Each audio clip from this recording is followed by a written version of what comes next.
Voice of south நேயர்களுக்கு வணக்கம். இன்று நம்மோடு பேசவிருப்பது அரசியல் விமர்சகர் சுபேர் அவர்கள். வணக்கம் சார். வணக்கம். அதிமுகவிற்கு கூட்டணி அமைக்கவே விழி பிதுங்குகிறது அப்படின்னு துணை முதல்வர் அவர்கள் கூறியிருக்காரே, இது உண்மைதானா? ஆமா. அதிமுகவினுடைய நிலைமை இன்னைக்கு ரொம்ப பரிதாபத்திற்குரிய நிலைமையா இருக்கு. எடப்பாடி பழனிசாமி அவர்கள் என்னைக்கு அவர் தலைமை பொறுப்புக்கு ஏற்றாரோ, அன்னையிலிருந்து இன்றைக்கு வரையும் தோல்வி தான். 10 தோல்வி. அதுக்கு பேர் தான் கூட சிலர் 10 தோல்வி பழனிசாமின்னு பேர் வச்சிருக்காங்க. அந்த மாரி தொடர்ந்து தோல்வி. தோல்விக்கு உண்டான காரணம் என்ன? சரியான தலைமை பண்பு இல்ல அப்படிங்கிறது தான் ஒரு காரணம். இவங்க அவங்களுடைய உட்கட்சியில் இருக்கக்கூடிய பிரச்சனைகள், கட்சி நிர்வாகிகள் மத்தியில் இருக்கக்கூடிய பிரச்சனைகள், பிரிந்து போனவர்களால் பிரச்சனைகள், அப்படின்னு பல பிரச்சனைகள் இருக்கு அவங்களுக்கு. அப்படி இருக்கிறப்ப திமுக கூட்டணி இந்த முறை கூட்டணிகளை தக்க வைத்துக் கொள்வதெல்லாம் ரொம்ப பலகீனமா இருக்குங்கிற மாரி அவர் முன்னாள் அமைச்சர்கள்லாம் பேசியிருக்காங்க. ஆனா அவர்களுடைய மனசாட்சிக்கு தெரியும் நம்ம என்ன நிலைமையில இருக்கிறோம். நம்ம அடுத்தவர்களை விமர்சனம் பண்ணலாமா? கட்சியை விமர்சனம் பண்ணலாமா? அப்படின்னு அவங்களுக்கு ஒண்ணும் புரியல. அதுவும் தன்னுடைய தொண்டர்களை உற்சாகப்படுத்துறதுக்காக அந்த மாரியான பேசக்கூடிய பேச்சு. இன்னைக்கு அதிமுகவை நம்பி யாரும் கூட்டணிக்கு வருவதற்கு தயாராக இல்லைங்கிறது தான் உண்மை. இன்னைக்கு ஏன் சரியான கூட்டணி அமைய மாட்டேங்குது? அப்படின்னா இவர்கள்ட்ட ஒரு ஸ்திரத்தன்மை இல்லை, நம்பகத்தன்மை இல்லை. எந்த நேரத்தில யாரோடையும் மாறிருவாங்க அப்படிங்கிற ஒரு நம்பிக்கை இல்லை. அந்த நம்பிக்கையின்மையினால கூட்டணிகள் அவங்க ஸ்ட்ராங்கா அமைய முடியல.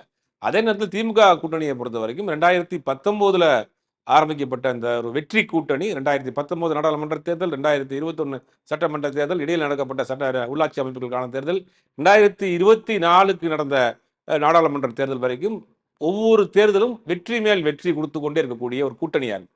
ஏன் அந்த கூட்டணி இவ்வளவு பெரிய வெற்றியை கொடுக்குதுன்னா, இது ஒரு கொள்கை ரீதியான கூட்டணி. மக்களினுடைய பிரச்சனைகளை சார்ந்த ஒரு கூட்டணி. அப்படிதான் நம்ம பார்க்கணும். மக்கள் பிரச்சனைகளுக்காக சேர்ந்து இருக்கக்கூடிய ஒரு கூட்டணி.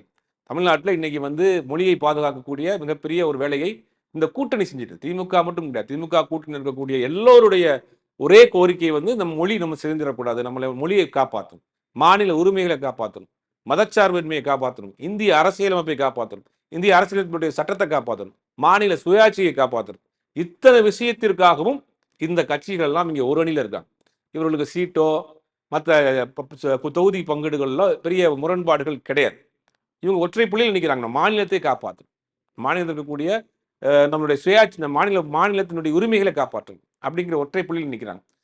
அதிமுக கூட்டணி போன வருஷம் வரைக்கும் நீங்க பிஜேபி கூட்டணியோட நெருக்கமா இருந்துக்கிட்டு பிஜேபி கொண்டு வந்த பல திட்டங்களை கண்ணை மூடிக்கிட்டு வாக்களிச்சு இன்னைக்கு பல சட்டங்கள், மக்கள் விரோத சட்டங்கள், பல சட்டங்கள் ஏற்றுவதற்கு முழு ஒத்துழைப்பையும் சரணாகதிக்கு அடைந்து கொடுத்த அதிமுக இன்னைக்கு வெளியில நாங்க கூட்டணியில இல்ல, எங்களுக்கு ஓட்டு போடுங்கன்னா மக்கள் எப்படி நம்புவாங்க?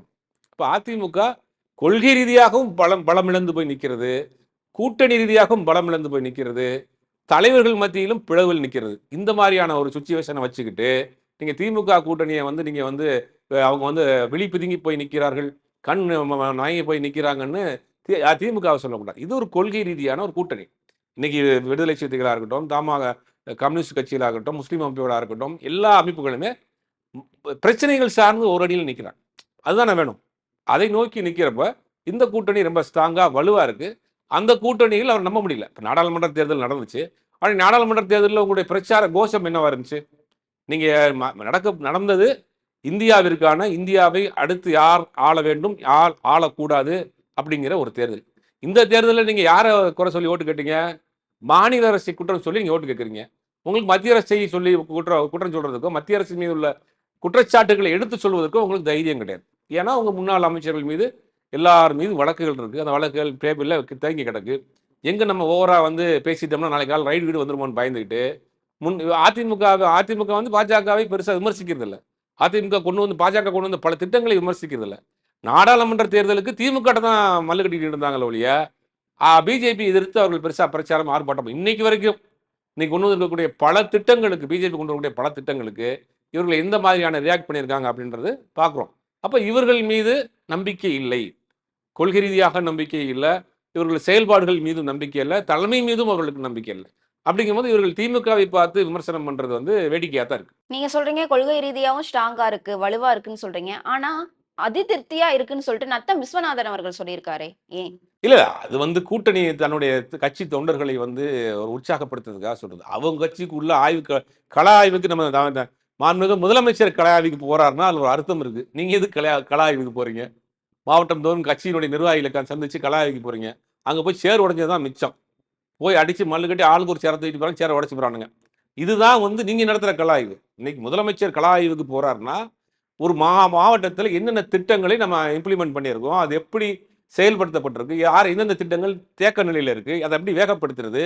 இன்னைக்கு கூட விழுப்புரத்துக்கு கலாய் வச்சிருந்தாரு, மழைனால அதை கேன்சல் பண்ணிட்டாங்க. இப்படி ஒரு திட்டங்களை இப்ப போன அவர் ஜெயலலிதாவுடைய ஆட்சி காலத்துல 110 விதியின் கீழ் திட்டங்கள்னு சட்டமன்றத்துல பேசுவாங்க. அந்த திட்டங்கள்லாம் செயல்படுத்துச்சா வந்துச்சாங்கிறது பெரிய கேள்விக்குறி. ஆனா இங்க இப்ப இருக்கக்கூடிய முதலமைச்சர் என்ன பண்றாரு அப்படின்னா, ஒரு திட்டத்தை போட்டாருன்னா அதை ஃபாலோ பண்றாங்க. ஒவ்வொரு மாவட்டத்துக்கு ஒரு ஸ்கீம் வருதுன்னா அந்த ஸ்கீமை ஃபாலோ பண்ணி அதுக்கு ஒரு ஐஏஎஸ் ஆஃபீஸரை போட்டு அந்த திட்டங்கள் செயல்படுத்தப்பட்டிருக்கான்னு கள ஆய்வுக்கு போறாங்க. ஆனா நீங்க என்ன பண்றீங்க, உங்களுடைய கட்சி நிர்வாகிகளை கூப்பிட்டு வச்சு பேசுறது இல்லையே, மாறி மாறி உங்களுக்குள்ளே ஒரு ஒற்றுமை இல்லை, மாறி மாறி அடிச்சுக்கிறீங்க, சேர உடைச்சுக்கிறீங்க.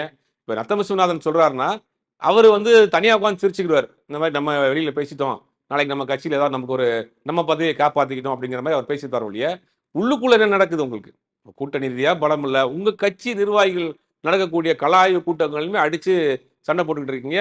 ஒருபடி மேலேயே போய் எடப்பாடி பழனிசாமி இப்ப நம்ம இளைஞர்கள் வந்து நம்ம கட்சியிலே இல்ல, வெளியில போய்கிட்டே இருக்கிறாங்க அப்படிங்கிற மாதிரி சொல்றாரு. அதிமுகவினுடைய முன்னாள் நிர்வாகி மருது அழகராஜ் சொல்றாரு, ஒரு முதியோர் உள்ள மாதிரி ஆகி போச்சு அதிமுக, எல்லாம் வயதானவங்கள உட்காந்து நகல மாட்டேங்கிறாங்கன்னு அவங்களுக்குள்ள இருக்கக்கூடிய பிரச்சனைகள் நிறைய இருக்கு. அப்ப வந்து இந்த கூட்டணியை வந்து ஏதோ தன்னுடைய கூட இருக்க வந்த தொண்டர்களுக்காக ஒரு உற்சாகத்தை கொடுக்கறதுக்காக பேசியிருக்காரு ஒழிய இதில் முனை அளவும் கூட உண்மை கிடையாது. நீங்க இது ஒண்ணு சொல்றீங்க. ஆனா திமுகவிற்கு 2026ல கூட்டணி அமைக்கிறதுக்கு பரபரப்பு தேவையில்லைன்னு சொல்றாங்க. அது உண்மைதானா? தேவையில்லை. எதுக்கு பரபரப்பு? இந்த கூட்டணி 2019 இருந்து ஒரு வெற்றிகரமான கூட்டணி, ஸ்ட்ராங்கான கூட்டணி, கொள்கை ரீதியான கூட்டணி, மக்கள் சார்ந்த கூட்டணி, மக்கள் பிரச்சனைகள் சார்ந்த ஒரு கூட்டணி. அதை விட இந்த 3.5 ஆண்டுகள்ல திமுக அரசாங்கம் செய்திருக்கக்கூடிய சாதனைகள், மக்கள் நல திட்டங்கள் நேரடியா போயிட்டு இருக்கு. இன்னைக்கு ஒரு கிராமத்துக்குள்ள போனா கூட ஏதாவது ஒரு சிறு வீட்டுல கூட இன்னைக்கு தமிழ்நாடு அரசாங்கத்தினுடைய திட்டங்கள் போய் சேர்ந்திருக்கும். மருத்துவ திட்டமா இருக்கட்டும், கல்வி திட்டமா இருக்கட்டும், பெண்களுக்கு உரிமை தொகை 1000 ரூபாயா இருக்கட்டும், அரசு பள்ளியில் படிக்கக்கூடிய மாணவ மாணவிகளுக்கு 1000 கொடுக்கக்கூடிய திட்டமா இருக்கட்டும், ஏதாவது ஒரு திட்டம். நேற்று ஒரு ஒரு ஒரு தனியார் தொலைக்காட்சியில ஒரு பாடக்கூடிய ஒரு பிள்ளை வந்து பாடுது, அரசு பள்ளியில் படிக்கக்கூடிய பள்ளி, அந்த பள்ளியை எடுத்து காட்டுறாங்க. ஒரு சர்வதேச பள்ளி, ஒரு ஸ்மார்ட் கிளாஸ் ரூம் மாதிரி இருக்கு அந்த கிளாஸஸ் எல்லாம். அப்ப கல்வி, வேலைவாய்ப்பு, மருத்துவ கட்டமைப்பு, திட்டங்கள், ஸ்கீமு, மக்கள் நலம் சார்ந்த பிரச்சனைகள் எல்லாத்துக்குமே வந்து இன்னைக்கு நேரடியாக போயிருக்கு. ரொம்ப வலுவா இருக்கு இந்த கூட்டணி. அதாவது செயல்பாடுகள் வலுவா இருக்கு, ஸ்ட்ராங்கா இருக்கு. மக்கள் நேரடியாக திட்டங்கள் போய் சேர்ந்திருக்கு. தேர்தல் வாக்குறுதிகளில் கொடுத்ததுல 90% நிறைவேற்றிட்டு இருக்காங்க. இன்னும் 10% இருக்கும், அதுவும் மீதி உள்ள காலங்கள் நிறைவேற்றிடுவாங்க. முதலில் சொன்னோடனே பெண்களுக்கு இலவச பேருந்து அப்படிங்கிற ஒரு திட்டத்தை முதல்ல கையெழுத்து போடுறது. இப்ப எல்லா திட்டங்களையுமே வந்து மக்கள் நேரடியாக போய் சேர்ந்து விட்டு மக்கள் பயனடைந்து கொண்டிருக்கிறார்கள். அப்படிங்கிற போது 26 தேர்தலுங்கிறது அவர்களுக்கு வந்து பெரிய ஒரு ரிஸ்கே கிடையாது. மக்கள் தயாரா இருக்காங்க வாக்களிக்கிறதுக்கு. கண்டிப்பா. இன்னும் தேர்தலுக்கு 1 1/2 ஆண்டுகள் இருக்கு. இந்த கூட்டணி பிளவு பெறதற்கு வாய்ப்பு இருக்கா? ஏதோ ஒரு காரணத்தினால பிளவு பெறதற்கு வாய்ப்பு இருக்கா? கூட்டணி மாறுறதற்கு வாய்ப்பு இருக்கா? கண்டிப்பா 1% கூட கிடையாது. 1% கூட இந்த கூட்டணி பிளவுபடுவதற்கான வாய்ப்பே கிடையாது. ஏன்னா ஏற்கனவே சொன்ன மாதிரி தான். இது கொள்கை ரீதியான ஒரு கூட்டணி. ஒரு வெற்றிகரமான ஒரு கூட்டணி. இது விடுதலை சிறுத்தைகள் கட்சி தான் அவங்க மெயினா டார்கெட் பண்றாங்க. அவங்களுடைய ஒரு கோஷம் இருக்கு. நாங்க வந்து ஆட்சி அதிகாரத்தில் எங்களுக்கு பங்கு வேணும். எல்லா கட்சிகளுக்கும் ஒரு ஆசை இருக்கும், ஆட்சி அதிகாரத்தில் வரணும். ஆனா அது இலக்கு 26 அப்படின்னா 26 கிடையாது. 26ன்னு அவங்க சொல்லவே இல்லை. எங்களுக்கு ஒரு இலக்கு இருக்கு, அதை நோக்கி நாங்க போய்கிட்டு இருக்கோங்கிறது தான் அவங்களுடைய பாயிண்ட் ஆஃப் வியூல சொல்லப்பட்ட விஷயம். அப்ப விடுதலை சிறுத்தைகள் விலகாது. இப்ப இந்தியா கூட்டணியிலேயே இது எல்லா கட்சிகளும் இருக்கு. அகில இந்திய அளவிலான கூட்டணி இது. கம்யூனிஸ்டா இருக்கட்டும், காங்கிரஸா இருக்கட்டும், விசிகாவா இருக்கட்டும், இது எல்லாமே அகில இந்திய அளவில் இருக்கக்கூடிய ஒரு கூட்டணி. அப்படிங்கும்போது இந்த கூட்டணி எப்படி விலகும்? எல்லாருடைய ஒற்றை புள்ளி மாநிலத்தை காப்பாற்றணும், மாநில உரிமையில காப்பாற்றணும், மொழியை காப்பாற்றணும், நம்முடைய கல்வியை காப்பாற்றணும், நம் பிள்ளைகளுடைய எதிர்காலத்தை காப்பாற்றணும், நம்ம உரிமைகளை காப்பாற்றணுங்கிற ஒரே புள்ளியில நிக்கிறாங்க. அப்ப பாஜக என்கிற ஒரு சக்தியை தமிழ்நாட்டில் கால் ஊன்றி விடாமல் இருப்பதற்காக இந்த அத்தனை கட்சிகள் இந்த தியாகமும் செய்வதற்கு தயாராக இருக்கக்கூடிய கட்சிகள் எல்லாமே. உங்களுடைய ஒற்றை புள்ளி ஒரே இலக்கு பாஜக தமிழகத்தில் கால் வந்துடக்கூடாது.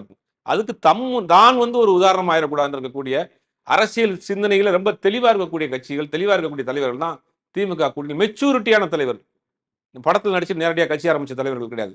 எல்லாம் களத்தில் இருந்து மக்கள் பிரச்சனையை சந்திச்சு போராடி ஒரு கட்சியினுடைய இயக்கத்தினுடைய தலைவர்களாக இருக்கிறவங்க.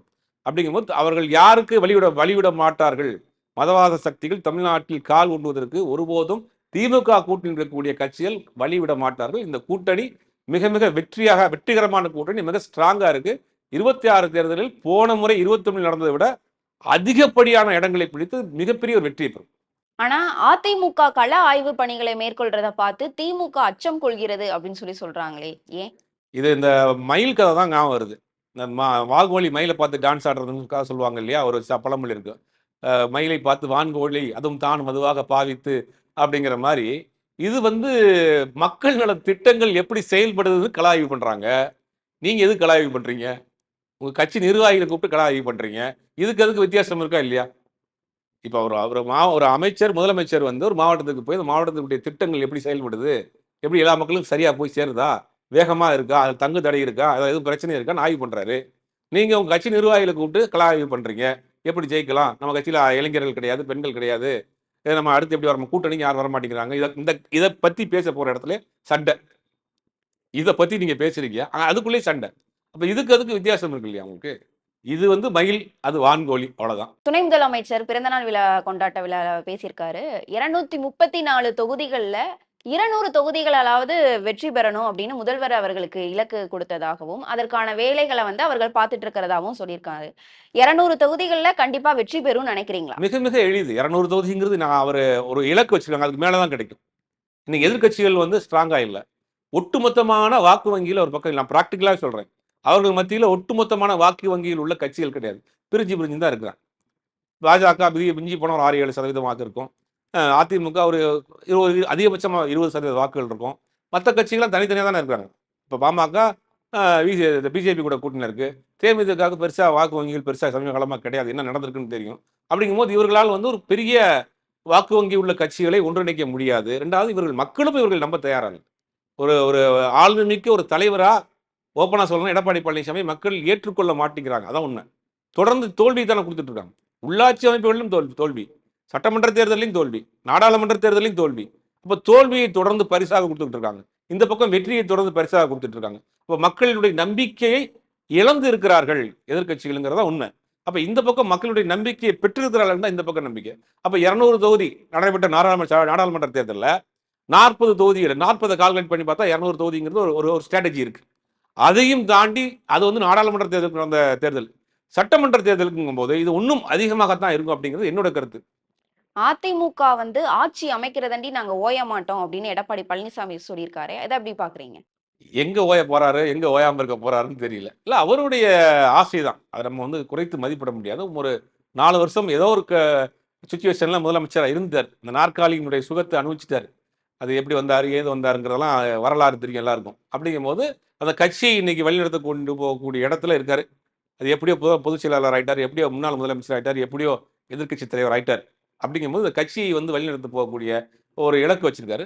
இலக்கு தான் இருக்கு. பட் அதுக்கு உண்டான செயல்பாடுகள் இல்லையே. உங்கள்கிட்ட என்ன செயல்பாடுகள் இருக்கு? உங்கள் மக்களை உங்கள் நம்ப தயாராக இல்லை. இன்றைக்கு வரைக்கும் பாஜக எதிர்த்து ஒரு வார்த்தை உங்களால பேச முடியல. பாஜக கொண்டு வர திட்டங்களை எதிர்த்து பெரிய போராட்டமோ ஆர்ப்பாட்டமோ தமிழமே தம்பிச்சு போகக்கூடிய அளவுக்கு ஏதாவது பேசுறீங்களா? ஒன்றும் கிடையாது. நீங்க நேரடியாக திமுகவை தான் குற்றச்சாட்டு சொல்றீங்க. திமுக மேல தான் குறை வைக்கிறீங்க. ஆனால் மத்திய அரசு கொண்டு வரக்கூடிய எந்த திட்டத்தையாவது நீங்க பெருசா எதிர்த்து ஆர்ப்பாட்டம் போராட்டம் பண்ணிருக்கீங்களா?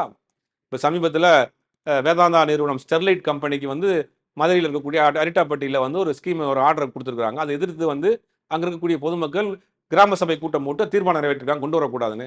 மதுரை நாடாளுமன்ற உறுப்பினர் வெங்கடேசன் வந்து போராட்டம் ஆர்ப்பாட்டத்தை பண்றாரு. தமிழ்நாட்டினுடைய அமைச்சர் போய் நாங்க தமிழக அரசு ஒத்துழைக்க மாட்டோம்ன்றாங்க. இதை பற்றியெல்லாம் ஒரு பெரிய போராட்டம் ஆர்ப்பாட்டம் இதை பற்றி அவங்க பேசியிருக்கிறாங்களா?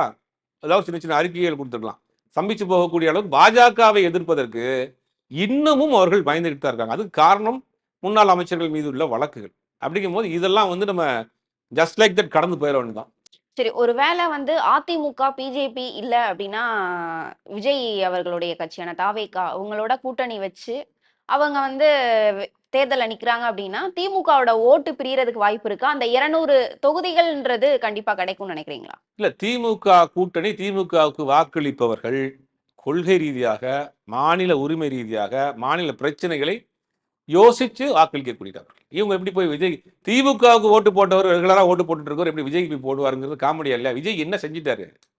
விஜய்க்கு ஒரு பக்கம் வந்து ரசிகர் பட்டாளம் அதிகமா இருக்கு. இப்போ அதிமுக எடுத்துக்கிட்டீங்கன்னா அந்த சின்னத்துக்கே வந்து வயசானவங்க எல்லாம் போடுவாங்க. ஏன்னா இன்னமும் வந்து நம்ம பார்க்கிறோம் இல்லையா? அந்த மாதிரி வாக்குகள் பிரிஞ்சுச்சு அப்படின்னா, இந்த 200 தொகுதிகள்ன்றது கிடைக்குமா? இல்ல அதிமுகவுக்கான வாக்கு வங்கிகள் இருக்கு. அதுல மாற்று கருத்து கிடையாது. ஒரு குறிப்பிட்ட வாக்கு வங்கிகள் வச்சிருக்காங்க. அது பாரம்பரியமான கட்சி, எதிர்க்கட்சியாக இருக்கு. அப்படிங்கும்போது ஆனா அது அது இன்னைக்கு யார் கையில் இருக்கு? அந்த இரட்டை இலை யார் கையில் இருக்கு அப்படிங்கிறது தான் சிக்கலு. இரட்டை இலைய வந்து மீட்டெடுப்போம்னு ஒரு ஒரு குரூப் இருக்கிறாங்க. இரட்டை இலைய ஒண்ணு சேர்ப்போம்னு ஒரு குரூப் அலையுறாங்க. இது மாரி நெறைய பிளவுகள் அங்க உள்ளே இருக்கு. இப்ப இந்த இரட்டை இலை இப்ப யார் கையில இருக்கு? எம்ஜிஆர், ஜெயலலிதா அவர்கள் கையில இருந்த இரட்டை இலை இன்னைக்கு எடப்பாடி பழனிசாமி கையில இருக்கு. அப்ப இரட்டை இலை ஒண்ணு தான். அத யார் இப்ப கையில வச்சிருக்கிறா? அப்படிங்கிற ஒரு காமெடி மாரி ஆயிப்போச்சு இப்ப அந்த சின்னம். அது வந்து என்னன்னா, அது மக்கள் வந்து பார்த்துக்கிட்டு தான் இருக்காங்க. இப்ப நீங்க காலங்காலமா திமுகவுக்கு போடக்கூடிய நபர்கள், காங்கிரஸ்க்கு போடக்கூடிய நபர்கள், கம்யூனிஸ்டுகளுக்கு போடக்கூடிய நபர்கள், விடுதலை சிறுத்தைகளுக்கு போடக்கூடியவர்கள், தமுக போன்ற இஸ்லாமிய அமைப்புகளுக்கு போடக்கூடிய வாக்காளர்கள், அவர்கள் மாநிலம் சார்ந்த பிரச்சனைகள், மாநிலம் சார்ந்த உரிமைகள், மதச்சார்பின்மை, பொருளாதாரம், கல்வி, வேலை இதெல்லாம் யோசிச்சு, இதை திமுக கூட்டணி சரியா செய்யும். இவங்க ஒரு ஒரு பிரச்சனைன்னு வந்தா ஸ்டடியா நிப்பாங்க அப்படின்னு இந்த கூட்டணிக்கு வாக்களிச்சிருக்காங்க. ஒரே ஒரு படத்துல வந்து ஒரு ஓட்டல்ல வந்து திருப்பி படார்னு வந்து ஆட்சியை மாத்திட்டோம் அப்படின்றதுக்காக தேர்தலுக்கு அரசியலுக்கு வர்றவர்கிட்ட நம்பி எப்படி ஓட்டு போடுவாங்க? இந்த எக்ஸ்ட்ரீம் எங்க இருக்கு? இந்த எக்ஸ்ட்ரீம் எங்க? ஒப்பீடே தவறுன்னு நினைப்பேன் நானு.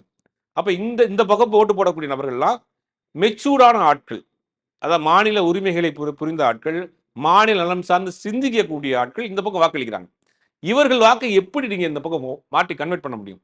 இப்ப இந்த தத்துவத்திற்கு எதிராக இதே மாரி ஸ்ட்ராங்கா இந்த பக்கம் நிக்கிறாரு. விஜய் வந்து ஒரு பெரிய ஒரு போராட்டத்த செஞ்சுட்டாரு. ஒரு பெரிய ரெவல்யூஷன கொண்டு வந்துட்டாரு. ஒரு புரட்சிய செஞ்சுட்டாரு. அப்ப திமுக அவருக்கு ஓட்டு போட்டுருக்கவங்க அந்த பக்கம் போயிருவாங்க. கம்யூனிஸ்டுக்கு போட்டுட்டு இருக்கவங்க அந்த பக்கம் போயிருவாங்கன்னு சொன்னா பரவாயில்ல. ஒரு பாட்டுல புரட்சி பண்ணிட்டு அரசியல் கட்சி ஆரம்பிச்சவருக்கு எப்படி இந்த பக்கம் ஓட்டு போடுவாங்க?